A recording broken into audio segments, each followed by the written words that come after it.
Bonjour et bienvenue dans Market Selling. Ici, pas de poncif sur le storytelling ou le personal branding. Pas de conseils non plus pour créer la prochaine licorne, mais du vrai et du concret. Je suis Christophe Marguerry, créateur du Market Selling, une méthode née de ce que j'ai vécu, construit et parfois planté. Dans ce podcast, je vous partage mes quelques décennies d'expérience, mes recherches et réflexions qui m'ont permis de construire cette méthode avec comme adage, pour vendre, il ne faut pas vendre, il faut inciter à acheter.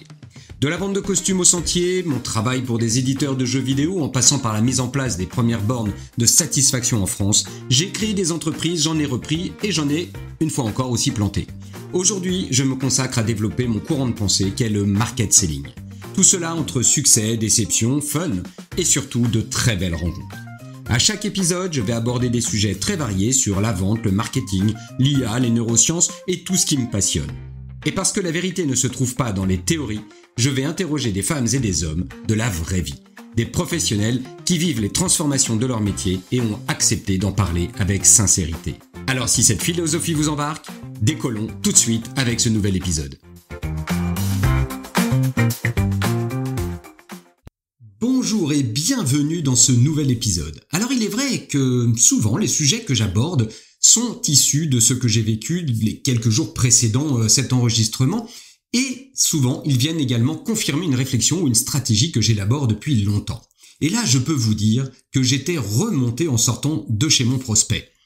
Une belle entreprise dans l'industrie, et en faisant le tour pour la découvrir, j'ai pu rencontrer 100% de l'équipe commerciale. Et là ça m'a rendu dingue. Pas un ni une n'était en rendez-vous. Et en creusant un peu, j'apprends qu'ils n'ont pas le temps d'aller en rendez-vous parce qu'ils ont trop de devis à faire. Alors vous me direz, waouh, quel bonheur! Mais très honnêtement, c'est un faux bonheur de riche. En réfléchissant à cela, mes 10 dernières années me sont revenues en mémoire, mais comme un boomerang. Mais oui, toutes les entreprises que j'ai visitées, accompagnées et celles que j'ai dirigées sont devenues finalement des plateformes à deviseurs.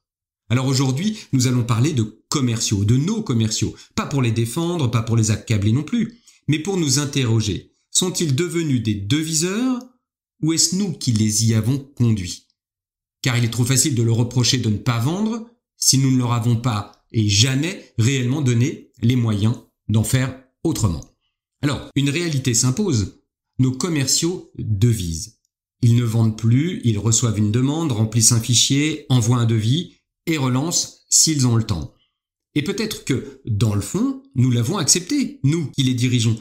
Peut-être parce que chiffrer, c'est mesurable. Un devis se compte, un taux de transformation se calcule, une marge se surveille. Mesurer les compétences qui font vendre, c'est différent. Ça demande de l'accompagnement, de l'observation, du discernement. Et parfois, ça dérange, surtout quand nous ne sommes plus allés en rendez-vous depuis un bon moment. Alors pas évident d'incarner toutes ces valeurs. Et je m'aperçois que dans de nombreuses structures, le pilotage commercial repose sur des indicateurs visibles. Le nombre de devis envoyés, le taux de concrétisation, les montants signés. C'est ce qu'on appelle les fameux KPI. Mais que mesure-t-on réellement? L'activité, certes. La qualité de l'écoute, beaucoup moins. La capacité à faire émerger l'envie d'acheter chez le client, encore moins, voire jamais. Nous avons pris l'habitude de contrôler ce que l'on comprend, plutôt que d'encourager ce que l'on sait utile mais difficilement mesurable. La construction de la confiance, la posture d'accompagnement, l'intelligence relationnelle. Et il existe d'ailleurs un biais cognitif, qui je le reconnais a été un des miens, notamment quand je travaillais chez un éditeur américain de jeux vidéo. Alors que nous étions dans un monde ludique, seuls les KPI étaient nos héros. Ce biais, c'est le biais d'illusion de contrôle.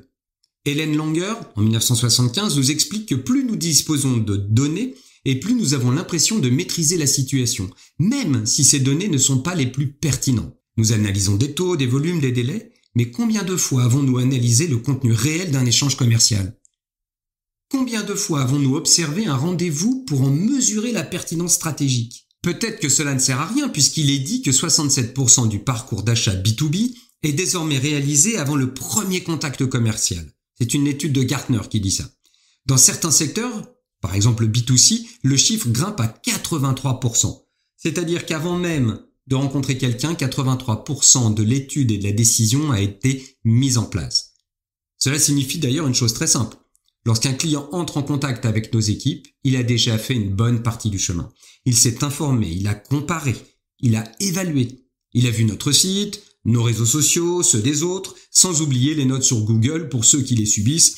Notre acheteur ne cherche plus à être convaincu, il cherche à valider un choix futur. Et pour cela, il ne cherche pas un fichier avec un prix finalement. Il a besoin d'une personne qui l'aide à s'assurer qu'il prend une décision pertinente, raisonnée et bénéfique pour lui. Nous verrons que ces objectifs ne sont pas forcément orientés entreprise. Vous avez formé des vendeurs à connaître les produits, les services, à maîtriser les catalogues, les délais, les conditions générales. Mais avez-vous pris le temps de les former à accompagner une décision, à reformuler un enjeu, à comprendre un objectif personnel, voire à détecter une peur implicite? Ce dernier tiers du parcours, les fameux 33% restants, c'est celui où le client doit décider. Il représente l'espace stratégique et c'est celui qui est le plus négligé. Alors qu'en fait, nous devrions y mettre nos meilleurs éléments. Souvent, nous les envoyons trop tard, ou ils sont mal préparés. Et souvent, ils sont bien seuls face à une attente qu'ils ne savent absolument pas traiter. L'acheteur, que nous avons en face de nous, est souvent plus renseigné que nous, beaucoup plus que nos commerciaux, parce que lui, comme je le disais tout à l'heure, il a lu, analysé, comparé. La seule chose, c'est qu'il n'est pas encore certain, il doute. Et ces doutes ne sont pas toujours liés au produit ou au service, ils sont liés à ce que cette décision va impliquer pour lui. Est-ce que cette solution lui permettra d'atteindre ses objectifs, une prime, une promotion? Est-ce que elle sera respectée et acceptée par sa direction? En gros, on parle du N+1, le relationnel qu'il a avec lui, et puis sa crédibilité interne également. Ou encore, est-ce qu'il prendra un risque s'il se trompe? Et on le sait tous, qui aime prendre des risques? Surtout quand il n'est pas lui-même l'entrepreneur. Eh bien, notre rôle à nous, dirigeants, est de faire en sorte que nos commerciaux soient capables d'apporter plus que des arguments. Ils doivent apporter une lecture du contexte, une vision, une manière de rendre la décision plus confortable. Leur job est de permettre à un acheteur d'avoir le sentiment d'avoir fait le bon choix. Et ça me rappelle d'ailleurs, il y a fort longtemps, j'étais chez ce fameux éditeur américain dont je vous parlais précédemment, et j'accompagnais mon responsable grand compte pour un rendez-vous avec un acteur majeur de la grande distribution. Comme tous les trimestres, nous allions passer quelques heures à parler de chiffres, de marges, de retours. Surtout, retour pour ceux qui connaissent, on en parle beaucoup. Et pour être sincère, je ne voulais pas aller à ce rendez-vous. Non pas par crainte de lui-même, mais par crainte de l'ennui. Et oui, quel ennui que d'aller parler de ces chiffres les mêmes tous les trimestres. Quel intérêt de se voir pour cela? Alors il n'y avait pas la visio à l'époque, mais très honnêtement, en 3 emails c'était réglé. Alors je me suis demandé pourquoi tout ce cinéma. Eh bien parce qu'un acheteur de centrale d'achat doit toujours tout justifier. À son patron à cause des résultats, au magasin à cause de ses choix, à la logistique à cause des flux. Les chiffres sont ses seuls arguments. Mais aucune émotion, aucune envie de se battre pour nos produits bien évidemment, ni même pour les autres. D'ailleurs, ces produits, quand on arrivait, il les connaissait, pour les plus importants bien sûr, puisqu'il y avait toutes ces notes que l'on avait dans les magazines. Il avait donc lu les magazines, il avait rencontré des journalistes, il savait exactement ce que valait le jeu. Il fallait donc lui apporter la preuve qu'il faisait le bon choix en le choisissant. Eh bien, nous l'avons fait pour un jeu très honnêtement pas terrible, mais que nous étions obligés de vendre. Oui, Nasdaq oblige, on nous avait imposé de vendre ce jeu. Pour prouver que notre jeu devait être dans les rayons de cette grande distribution, de cette grande surface, qui a quand même un public qui est assez spécifique, nous n'avons pas montré le jeu. Il valait mieux pas d'ailleurs. Nous avons créé en fait une étude de marché sur la cible, ses attentes, ses passions. Nous avons réalisé un micro-trottoir avec un film à l'appui. Nous avons raconté comment la licence avait été acquise par notre entreprise. Et avec tous ces éléments de preuve, de rassurance, de storytelling, qu'il allait pouvoir d'ailleurs répéter, nous avons parlé de ce qui allait construire sa base de sécurité, et pas du jeu. Nous avons créé le socle qui prouve que tout était en place pour faire de ce jeu un carton dans ces magasins. Je tairai bien sûr le nom de ce jeu par élégance, car le plus important n'est pas le chiffre, qui n'était pas là d'ailleurs, mais la réaction des acheteurs à notre égard. Qui aurait pu prévoir que ça ne marcherait pas, nous ont-ils dit. Tout le monde avait les mains propres face à cet échec, en tout cas à notre niveau.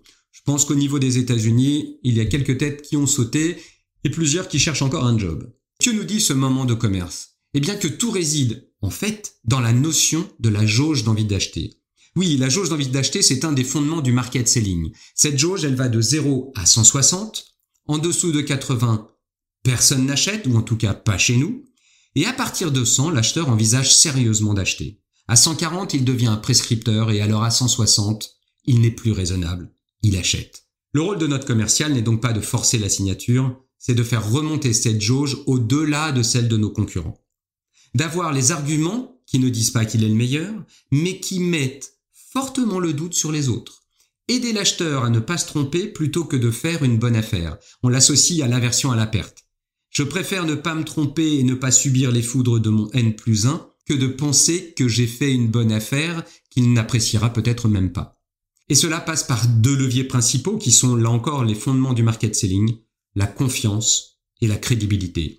La confiance est amenée par ce que va diffuser l'entreprise, ce sont ces fameux 67%. Puisque j'ai confiance, je viens à vous. La signature ne passera que s'il y a crédibilité et si elle est également au même niveau que la confiance, parce qu'on doit avoir une équité pour avoir une signature.